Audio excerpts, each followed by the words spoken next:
We live in a world that often prioritizes the analytical mind over the wisdom of the body. And from an early age, many of us are conditioned to rely heavily on logic, willpower, and outward achievement as the prime markers of success and self-worth. In doing so, we become disconnected from the vast intelligence residing within our physical selves and the richly encoded repository of emotions, intuitions, and embodied experiences that shape our most fundamental truths. This conversation is part of our ongoing series exploring the transformative field of somatic work and psychology. And today, I believe, marks our fifth episode. Is that right? Thinking number six. Six. Oh, okay. Our sixth episode. So joining me once again is Ginny Hoyt, a pioneering facilitator in this domain. And Ginny's work is rooted in the profound understanding that our bodies are not merely vehicular shells carrying our minds through life, rather that the body serves our most profound gateway to personal transformation, self-knowledge, and living an authentic, fulfilling existence. Through her empowering practices of self to self witnessing, self to source connection, and self to other perspective taking, Ginny guides individuals on a journey into their somatic depths. This exploration leads to greater embodied presence and a reclamation of innate wholeness and enhanced relational achievement in a rapidly evolving world that continually pulls our attention outward. Ginny's teachings offer an ancient yet revolutionary path and a return to the sacred vessel of the living, breathing, feeling self as the ultimate source of wisdom, healing, and growth. Ginny, welcome. Hello, thank you so much. Today, we'll dive into the nuances of these potent somatic modalities and how they can help us peel back the layers of conditioning to rediscover who we truly are at our core. And I am thrilled to welcome you, Ginny, once more to discuss these profound practices in this sixth installment of our series. So, in self to self witness meditation, practicing detaching from ego, I see that offers a powerful tool to step back, observe our thoughts and emotions without getting swept away by them, almost like a clear, tranquil lake reflecting the clouds passing by in the sky above. It's that practice of witnessing that allows our essential consciousness to remain unperturbed as the waves of mental activity flow across it. Can you walk us through the practical steps of the witness meditation practice and how does it help cultivate detachment from ego? Yeah, absolutely. I would say for the witness meditation, to me, there feel like three most important parts of constructing that. Starting with the first one, connecting with the body and bringing awareness to the sensations that are alive in the body, which just looks like it can be something as simple as a body scan, just starting at your feet and working your way up to notice what feels contracted, what feels light, what feels heavy, what feels fidgety, what feels calm, and getting this pulse check of what the landscape is like right now inside your system. Like you had mentioned earlier, because we are conditioned from such an early age to heavily rely on our cognition, there's a big disconnect between where a lot of us have naturally evolved to be throughout our lives and our relation with our body that results in a big gap in having a good idea of what is going on a daily basis. And so rebuilding that relationship, it can start as a very conscious process of what is happening in my legs right now, what is happening in my chest right now, to help redirect our attention into these places to help keep the sensations, help liven them up so that we can recognize it as pertinent information for us to be aware of. So the first part of that meditation is simply starting to dip your toes into that and getting a pulse check on how you're actually feeling now. And it can be really fascinating that once you start that process, realizing that there is so much more going on beneath the surface than we can be aware of when we're in our day to day. So starting with that, from that place, it's about transitioning into connection to the breath. And there's just a beautiful rhythm of following the inhales and exhales. And there's a wide variety of different prompts people can follow to feel into what would best hold their attention to stay with the breath, because that is really the important component of that is getting lost in the rhythm of tracking the breath is what drops you into that deeper meditative Mm. space and staying with that piece for quite a while actually. So the first part, that body scan, can be quick, maybe a couple of minutes, but I would recommend sticking with the breath for maybe 5 to 10 and letting yourself get lost in the rhythm of the inhales and the exhales and dropping into the meditative space through following that rhythm. From that, noticing how your body is like breathing itself. There isn't any consciousness that's really required for you to be in this practice of breathing. And noticing that when you're focusing on watching the breath move throughout the body, that you aren't willing anything. There is a part of you that is just watching it happen and bringing awareness to your watching the breath happen. And then stepping outside and noticing the part of yourself that is noticing yourself watching the breath. And if that is the component of stepping outside of yourself, where you're looking down at yourself from almost as if you're hovering above from 3 feet behind you, of being able to look at yourself in the place that you're occupying in the world, that helps you get outside of the clutter of the mind and watch yourself, watching yourself go through your life, is the component of the witness piece where you can feel detached in a healthy way. It's not like a disassociation or disconnecting from myself, but it's creating a little bit more space between stimulus and your perspective, that I can witness this from with a little bit more space and a little bit more objectivity. And that is a key component of skill building that so much of this work can build upon in a much quicker and seamless way if that is part of the foundational piece, being able to work that muscle of having that little bit of space from the ego where we're not right on top of our reactions and our assumptions and the mind clutter. Witnessing meditation is a really beautiful foundational tool to start working that witnessing muscle. It reminds me of what Carl Jung called the observer effect, the concept of the observer, which is the perspective where you can detach from the ego and observe the contents of the psyche objectively. And something he said is, I must be grounded in something greater than myself. And the practice helps achieve what he called the privilege of a spectator of the unconscious.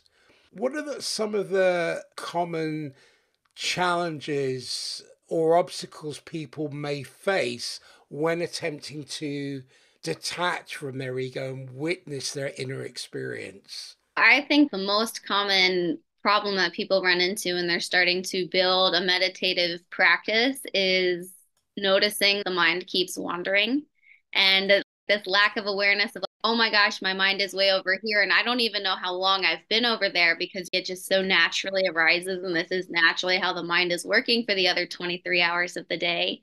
It's really easy for people to be hard on themselves and self-judgmental and feel like they're doing something wrong because they can't just drop in and stick with the breath. I think a really important piece to note about that is the first lesson of meditation right there, is that's supposed to Mm. happen. It's not the practice of can I drop in and have no interruptions and stay with it perfectly. The practice is noticing when you've drifted away to come back. So when you're drifting away, like I said, I think a lot of people can feel like that's doing something wrong, that I'm not doing it right, I'm not good at this, and then it's really easy to feel the frustration and give it up. I don't want to do this anymore. But that is the practice. That is the first step of exactly what's supposed to happen, is the noticing of, oh, I'm way over here. That's the work of coming back. That is the fertile ground of building that meditative practice. That if that's happening to you, that's exactly what's supposed to be happening. It's not the place where we give up and walk away and say this isn't working. That is a sign of, oh, what am I learning about this process, about myself, that my mind keeps wandering? That is a really important lesson to be learned. How does that apply to the rest of my life?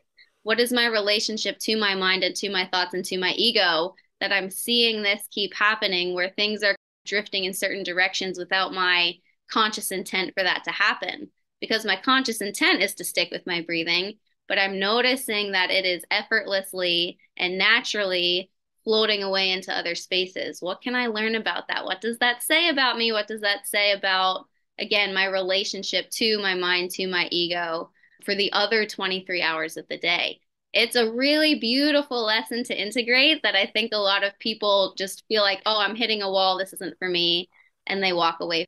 So I would say, yeah, that is the most common place where people can feel frustrated. That is my little soothing salve for that is that's exactly what's supposed to happen. You are not doing anything wrong. That is the first step, the first stage of Mm. building this meditative practice. I love your insights, the wisdom, the questions, or you're positing there because it's important people stay on track and bring those things like impatience or this isn't going to work to a standstill and stick with it because there are many benefits to it. How has the practice of witness meditation impacted your sense of self awareness and the ability to navigate through life's challenges with greater equanimity? This type of practice has been something that I have been cultivating for years now. And one reflection that I've gotten a number of times is directly related to this as to where it's gotten me to this point is people can be very surprised by how openly I share about personal experiences or things that I'm struggling with to my online community. I'm very raw about what I went through, the ugly parts of my subconscious, and put it all out there on the internet. And I get that reflection a lot of these are really vulnerable things that you're sharing. Or people who know me in my personal life know the details of behind the scenes. I can't believe you're sharing that online because it's something that you're currently processing. Like, why do you do that?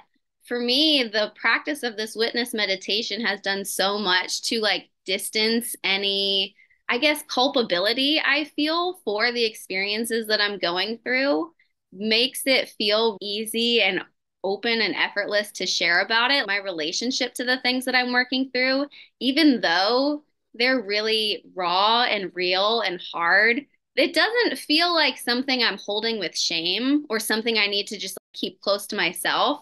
To me, it feels more like how responsible am I really for the way my body has learned to react to certain things?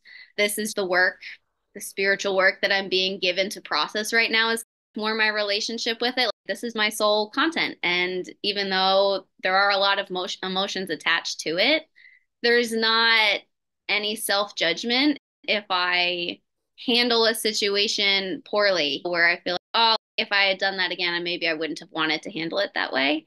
I feel comfortable sharing the ugly parts of the way I might learn to respond to something because I don't really feel like it's so much a reflection of me in, yeah, I don't take it personally as a reflection of me. It feels more like this is my experience because there is a lot of space there where this is the stimulus, this is my nervous system's reaction for how it wants to respond to this based off of the capacity that I currently hold, and this was the best that I can do. And maybe it's not the most idealized version of how I could have handled something or how the best version of somebody could have handled it, but this is where I am right now.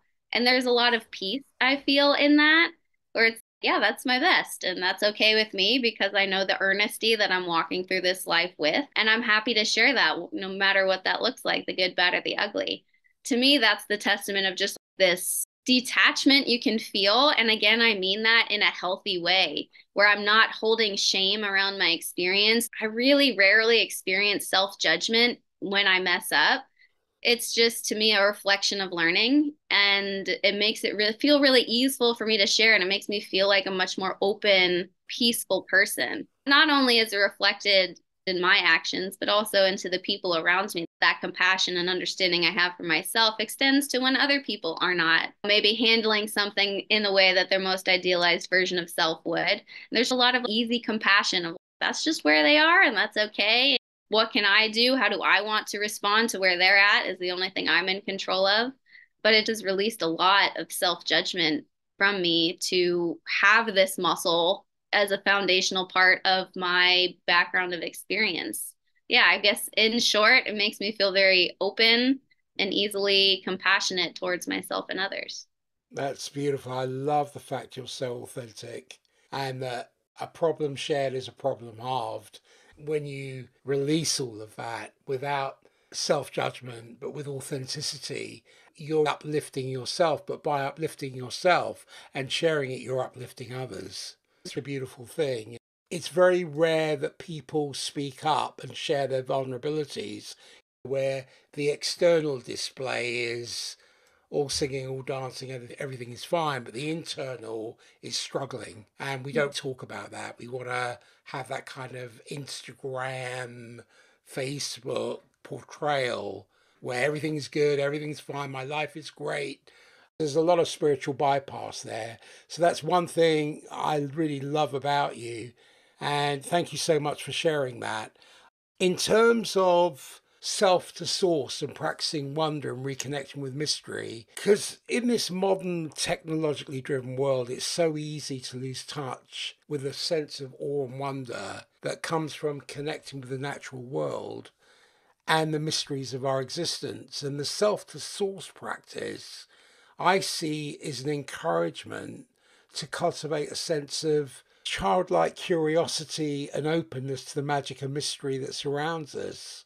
It's like recovering the ability to see the world through the fresh, unfiltered eyes of a young child, practicing wonder, yet to strip away all our conditioned ways of perceiving and allow us to drink in the rapture of simply being.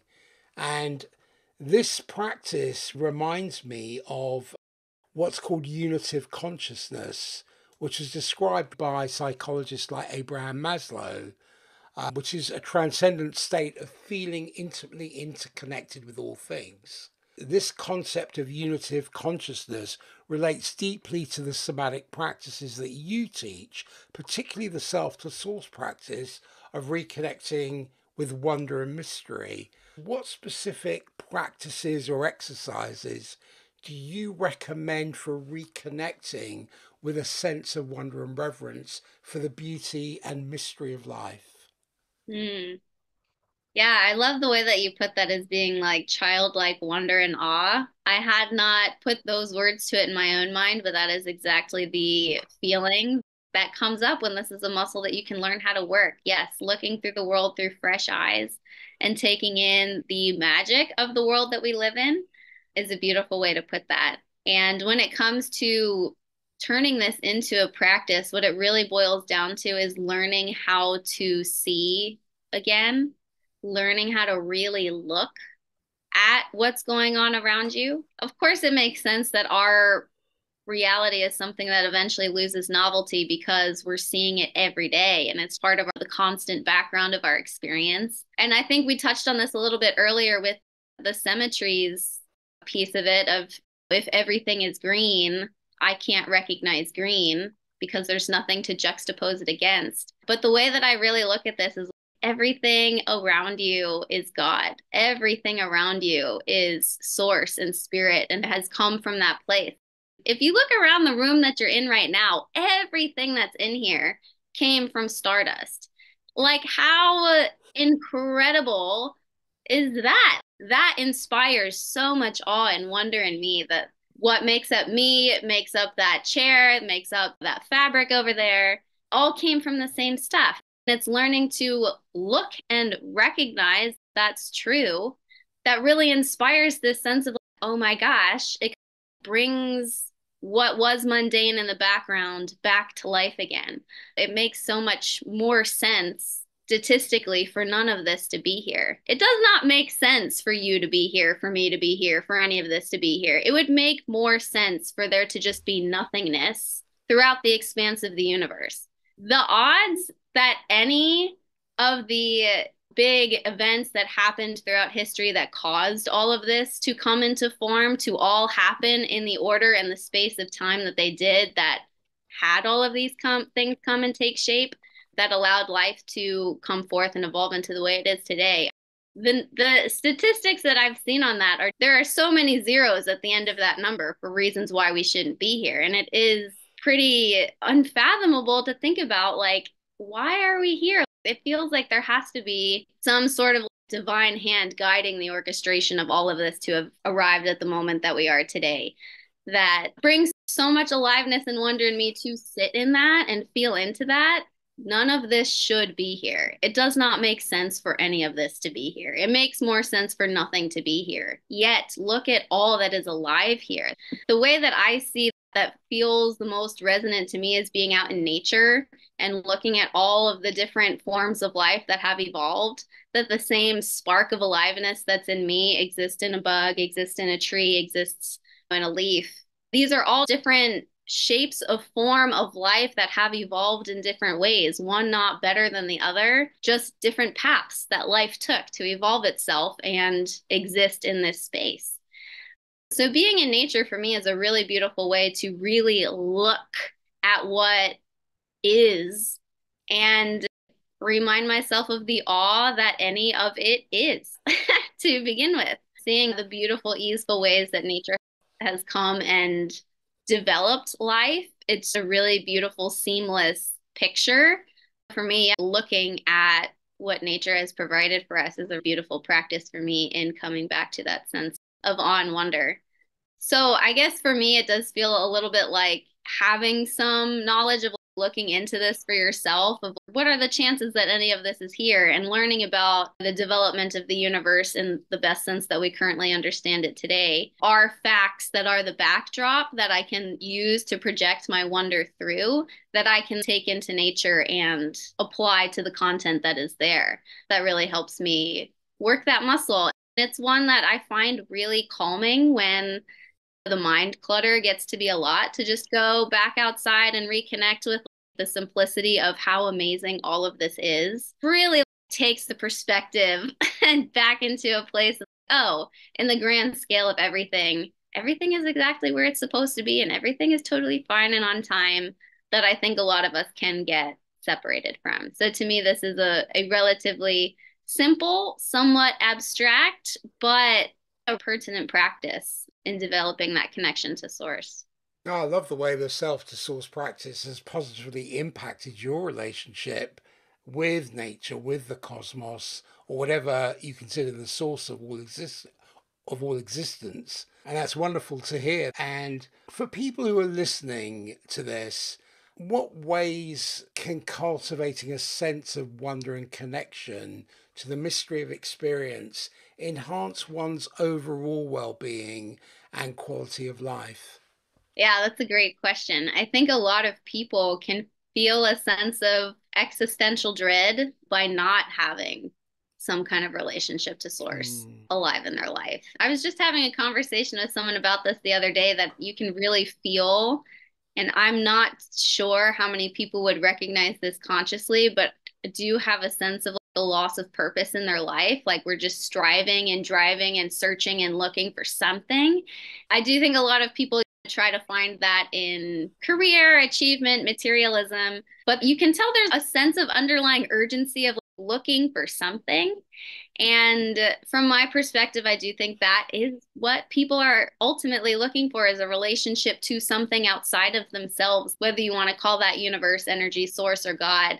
Finding and understanding your spiritual place in the world, where you sit in relation to the rest of the universe, having a relationship with that and forming some sort of framework that makes sense to you, that resonates with you, that fits the way you understand the world, brings so much peace to your psyche. For the human mind, humans are such vulnerable creatures. If you're looking back hundreds of millions, thousands of years ago, to feel like you're all alone in a big space is a vulnerable feeling, and it can be really scary. And I think there is something like deep underlying in the psyche that can feel that way when we're not connected to something bigger, is this kind of like hustle of, I need to get as much as I can to inundate myself with security so I can feel anchored in this space. And I'm sure you and I both know that's a path that doesn't really get you very far in a full sense of security. But to me, developing this sense of a spiritual practice of feeling like,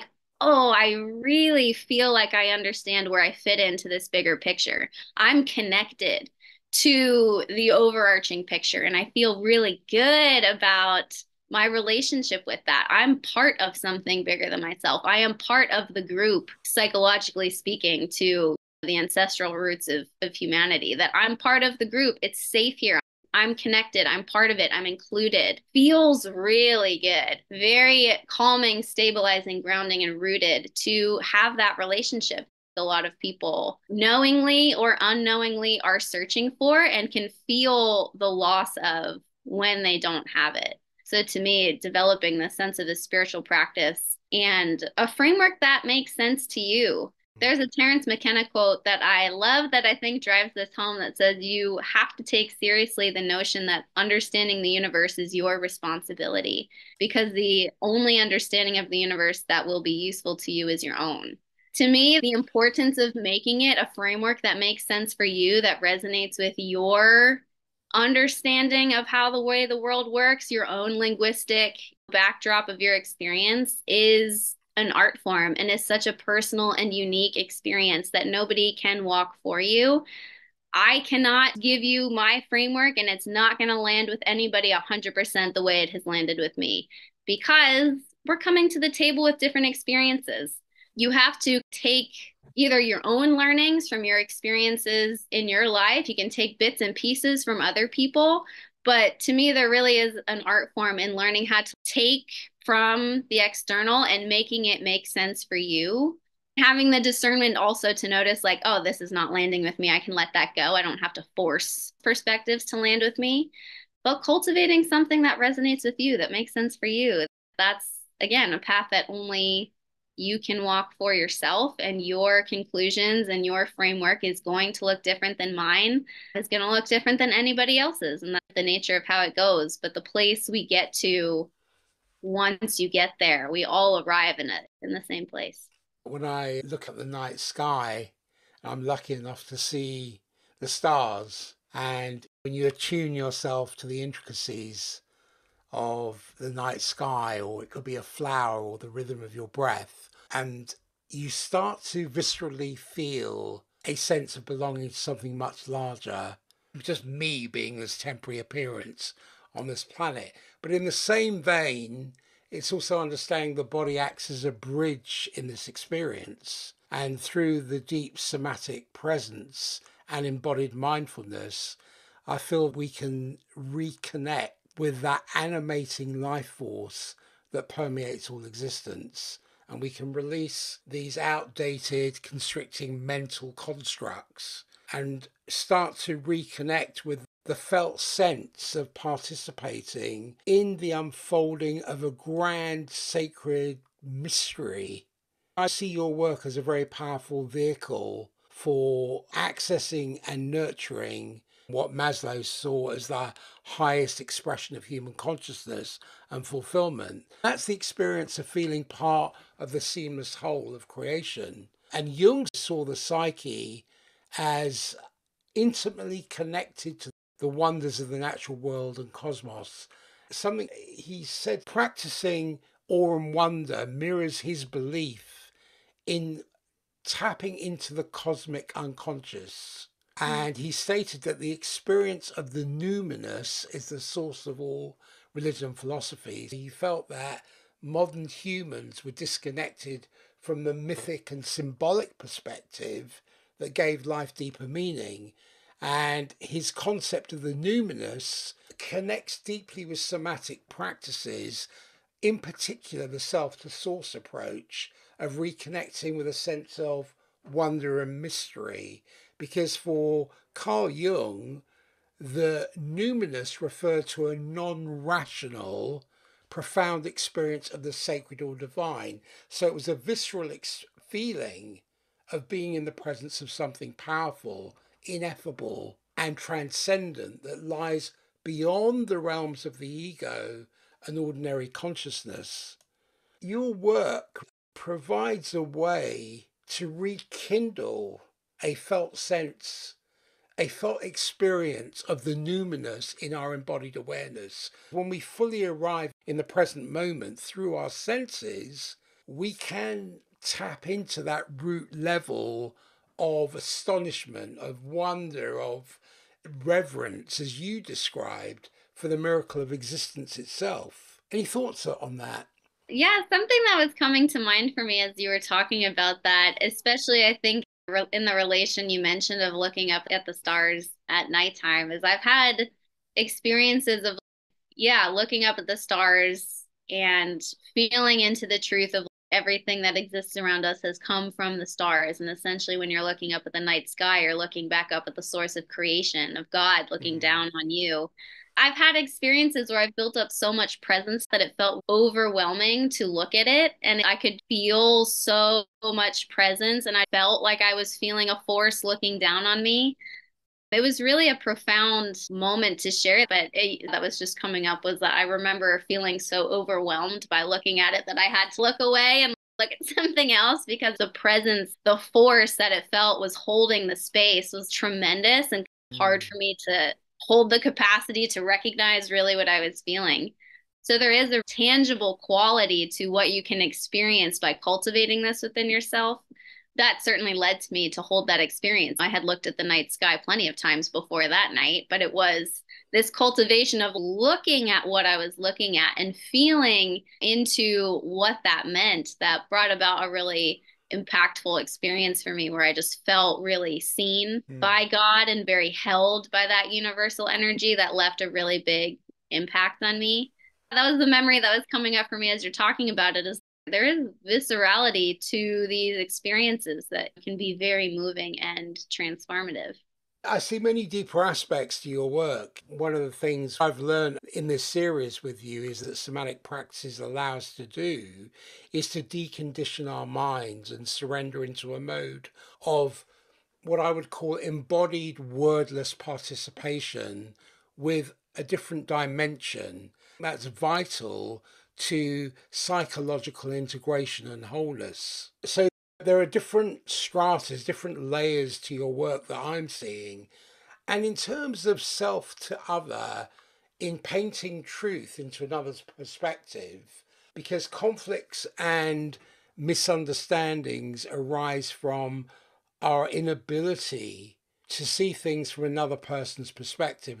And in the details that you sent me, I was looking at the self to other practice and wondering about it. I thought that encourages me to step into the shoes of another and paint Hmm. their truth onto my canvas, because that fosters deeper empathy, understanding, and connection. Can you describe some of the specific steps or techniques involved in the self to other practice of painting truth into another's perspective? Yeah, I actually had an example of this come up in my personal life last week or 2 weeks ago, maybe. That, yeah, I can definitely walk you through the process that I went through in navigating that type of conflict. It was with a friend where I had news that I was really excited to share to her. And then when I shared it to her, I got a reaction back that I didn't like. I noticed myself shutting down of like, ooh, that didn't feel good to be met in that way.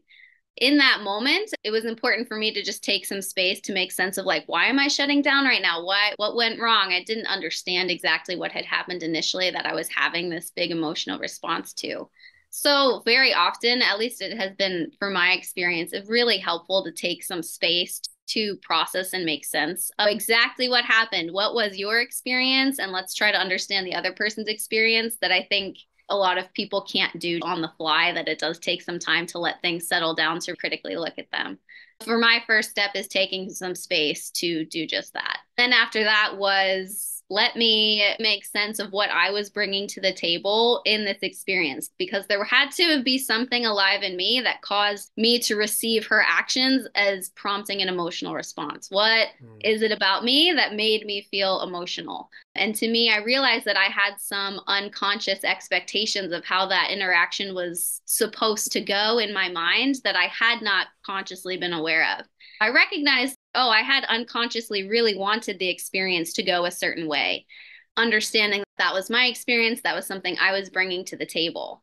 Taking a look at her experience, which what I had known about what had happened earlier in her day, the reaction that she had when I sat down and looked at it, I used the phrase painting truth very intentionally. The action of painting is you're bringing something to a canvas. The painting is Let me fill in the spaces that I don't currently understand with truth, with the understanding that the conviction I have in myself that my experience makes sense and the way I reacted was logical. Like it makes sense that if I thought an experience was going to go a certain way and then it didn't, that I would be sad about that.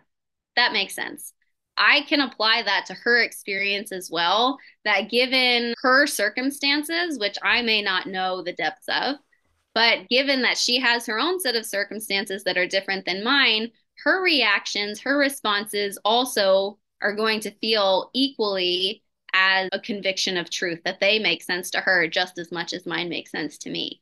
Mm. With the caveat of understanding that the person you're working with, doing this practice with, if you can trust that there's not a sense of manipulation there, that this person isn't just putting on a show for you to try to manipulate things to go in a certain way. If you can trust this person is responding to you in earnest, that was really their reaction, then painting truth is a really beautiful exercise to do.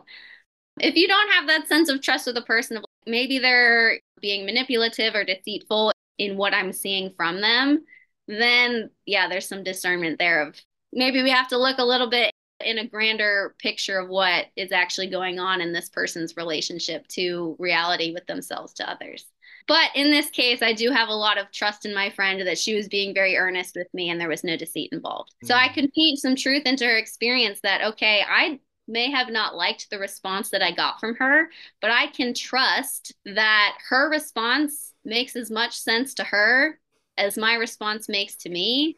Let me paint the truth into that from my perspective to get a better understanding of what her experience was. So to me, what that looked like was putting myself in her shoes, taking the bits and pieces of what I knew had happened in her day.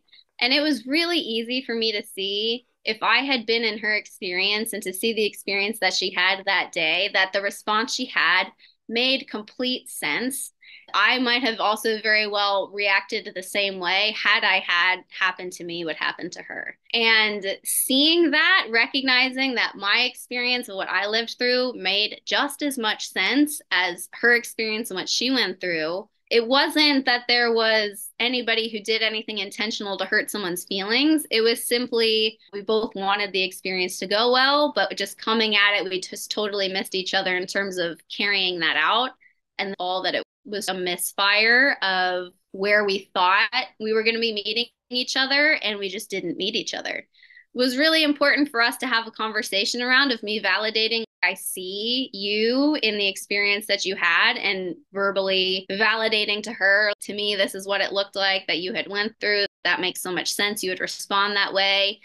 A clear point in this too is affirming I'm not mad at you for reacting that way. I don't think you did anything wrong. I don't think you are a bad person for having done this. And I'm not expecting an apology either for you doing what you did. I don't need an apology because you didn't do anything wrong. You just reacted to your series of events in a way that makes a lot of sense for you to have done. It's simply, can you validate that my experience also makes sense? It's that validation of each other. Like, I see you and where you are. You can see me where we are or where I am. And all that happened is we just missed each other in that moment that caused the conflict. Made it so easy. That whole conversation took 10 minutes to do, and we both had a lot of charged emotion when it had initially happened. And the resolution felt really easy, natural, and seamless to come to because of this practice of painting truth into our experience, validating, I see you in why you acted this way. It makes a lot of sense that you did it. I don't think you did anything wrong. You don't owe me an apology for it. But can you also meet me in that and where I just met you, validating my experience that I also didn't do anything wrong, didn't have any malintent, and dropping any assumption that I owe you an apology and I should have done something differently when we're all just acting in the highest accordance with our best capacity. That made it a really easy thing to drop, to move forward from, and be on seamless, easy terms with this person. And a reflection we had after that conversation is like these types of conversations are really beautiful in building vulnerability and witnessing with the other person. I feel like the feeling of being seen by someone else, or they're like, oh, I really see why you did what you did there. And the way that you move through the world makes a lot of sense. Feels really beautiful when someone can do that for you. So in points of conflict, it does build a lot of intimacy and vulnerability in the relationship that depthens these types of friendships or relationships, whoever you're having it with. They're really beautiful and I think hard to come by otherwise. I think that type of intimacy is only built from this type of work.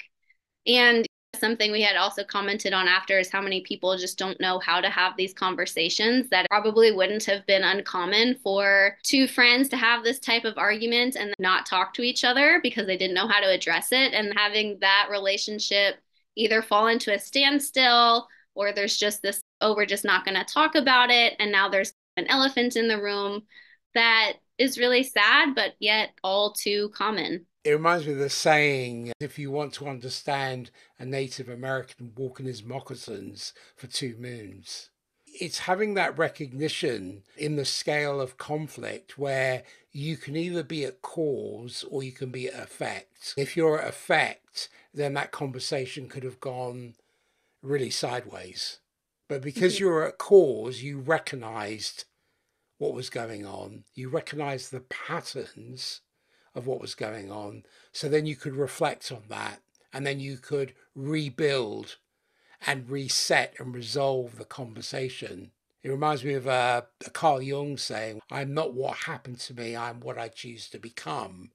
In a way, you are continuously renegotiating your identity. If you're Mm-hmm. stuck in that one identity, then it'd be a bit of positive, negative, pointing fingers all the time. That's a beautiful thing you've done because that's a healing and you become a catalyzing agent for the plasma of change and transcendence in that situation. As we wrap up this conversation, because I'm aware of time, I'm reminded in listening to you how radical and necessary your work is in somatic practices. Because in a world that conditions us to live predominantly in our heads, in the kind of analysis of things and disconnected from our bodies and the vivid mysteries of the present moment, I see your teachings provide a subversive yet ancient pathway home to our essential selves.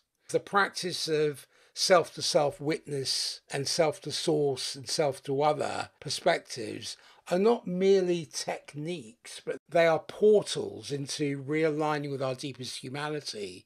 I see they allow us to shed inauthentic layers of conditioning and recover the birthright of living as fully embodied, emotionally intelligent, relational, attuned beings that we're meant to be. In terms of characterizing this work is a reclamation of the sacred, a grounding in the splendor and coherence of life.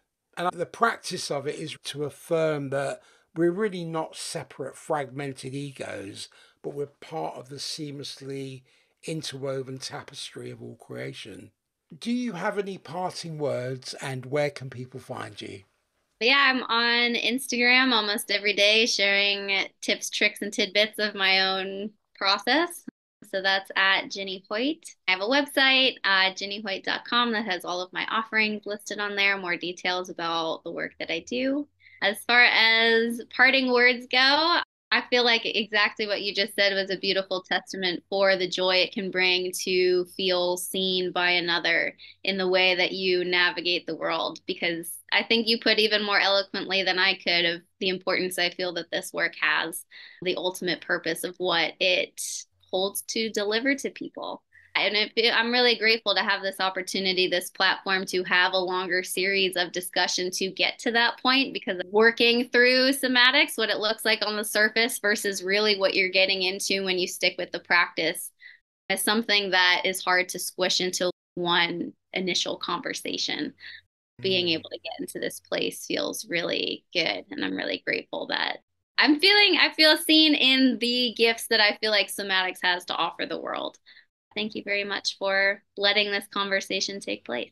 You're most welcome, and we learn so much from each other. And I'd like to say a couple of things very briefly is if you find yourself losing touch with your embodied truth and the aliveness pulsing through your veins and the awe of simply being here, if you feel trapped by your mental narratives, or armored against real intimacy. What I've learned is a return and an acknowledgement of these practices. It's a return to synchronizing your awareness with the ever present wonderland of your somatic existence. It's here. It's here in our fleshy, feeling, breathing vessel. That is the path to personal freedom and radical self acceptance and profound communion. That's where it lies. I really want to thank you so much, Ginny, because I've learned so much from you for illuminating this somatic path to what wholeness. Your work is a potent and powerful tool for the renewal of our species, our spiritual heritage, and the evolution of human consciousness itself. Thank you so much. Yeah, I think it all does boil down to spiritual health at the end of the day. That's what Mm. somatic is all about. Wow. So we've covered a lot. Have you No, enjoyed it? of course. It's been exactly what I said. I'm just really grateful to have a space to get to the point of feeling like I can share the root about what this work is, because somatics on the surface looks like it's just talking about the sensations in your body. And at the surface, that's where you have to start because that is the entryway through. But to get down to the root of what it delivers is it takes time to get to that part of the conversation, and I don't always get to get there. So I feel really grateful that we're hitting the roots of why I'm so passionate about doing this work is to me, nothing can replace that type of spiritual connection. Is there anything new you've learned from doing this series? I mean, on a lighthearted topic, I feel like I'm learning that I talk fast.